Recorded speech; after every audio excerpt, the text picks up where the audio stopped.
Bienvenue dans cette nouvelle vidéo de Lexical Info. Le Mali sous le feu des groupes terroristes. N'oubliez pas de vous abonner à Lexical Info juste en bas de cette vidéo.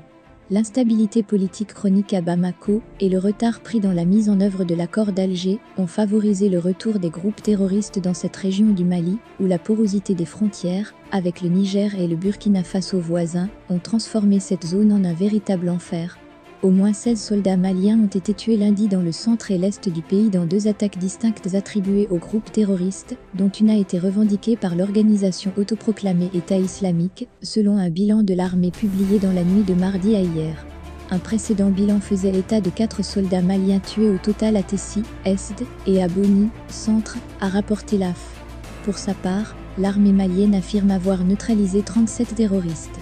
Depuis quelques semaines, l'organisation terroriste, qui se fait appeler désormais l'État islamique dans la province du Sahel, a mené plusieurs attaques, notamment dans l'est frontalier avec le Niger, où de violents combats les ont opposés au mouvement pour le salut de l'Azawa, MSA, et au groupe d'autodéfense des Touaregs Inga et alliés, Gassia.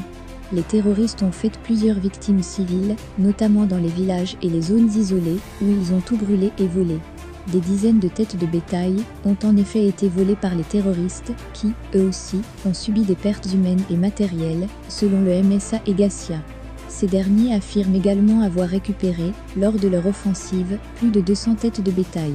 Ce n'est pas la première fois que les groupes terroristes s'en prennent aux populations civiles, mais aussi à l'armée malienne, qui a payé un lourd tribut, en dépit d'une importante présence militaire étrangère, dont celle des forces onusiennes de la MINUSMA et de l'opération française Barkhane, qui a entamé son retrait du Mali, dans un contexte de brouille diplomatique entre Bamako et Paris, en raison de l'appel fait par la junte malienne au pouvoir à la controversée société de sécurité russe Wagner.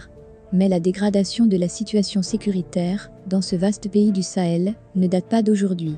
L'instabilité politique chronique à Bamako et le retard pris dans la mise en œuvre de l'accord pour la paix et de réconciliation, issu du processus d'Alger, signé en 2015, ont favorisé le retour des groupes terroristes dans cette région du Mali, où la porosité des frontières, avec le Niger et le Burkina Faso voisins, ont transformé cette zone en un véritable enfer.